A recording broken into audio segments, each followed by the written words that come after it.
For many people, the images of rescuers and ropes standing above a small hole in the ground is what they remember of Nutty Putty Cave. They might also remember the man, 26-year-old John Jones, who was stuck in there in November of 2009.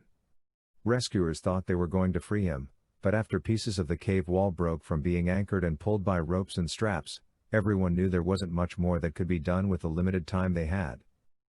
It's a lesson Utah County Sheriff Sergeant Spencer Cannon spoke about Saturday morning during a conference of emergency medical service first responders. "What if none of your plans work?" asked Sergeant Cannon to a crowd of hundreds of first responders. "What if the unexpected happens? What if something happens that you can't anticipate?" Rescuers always think they're going to save someone, especially if the person is alive when they reach them. However, cases like Nutty Putty prove that doesn't always happen. "There was an area prior to where John got stuck that he went through that was about this size," said Sergeant Cannon while holding up a small square barely large enough to go over his chest. "That's the amount of space we had to work. Of the dozens of rescuers we had that day, only 5 were small enough to go down there and get to him." Jones was never freed from the spot where he got stuck and eventually died in the cave, about 28 hours after he couldn't go any further. He left behind his wife, who was pregnant, and another child.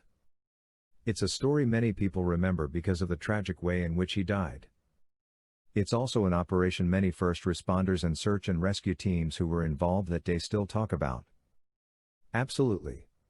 "I think the day that you think that you've seen it all and learned it all, you should retire," said Dr. Doug Murdoch, who was also at this morning's conference and was the person who pronounced Jones dead on that cold November day. The lesson for responders is, sometimes, even when you do everything right, it might not make a difference. "It was not an outcome we anticipated at the outset and certainly really weren't prepared for at the end," said Sergeant Cannon. "I don't question that things were done wrong or there was more that could have been done because I don't believe there was. Based on how John was stuck, I think everything that could be done was done. And there were resources in place that could have gotten him out had there been time. There was talk originally about trying to remove his body from the cave even after he died, but everyone, including family, decided to leave him there.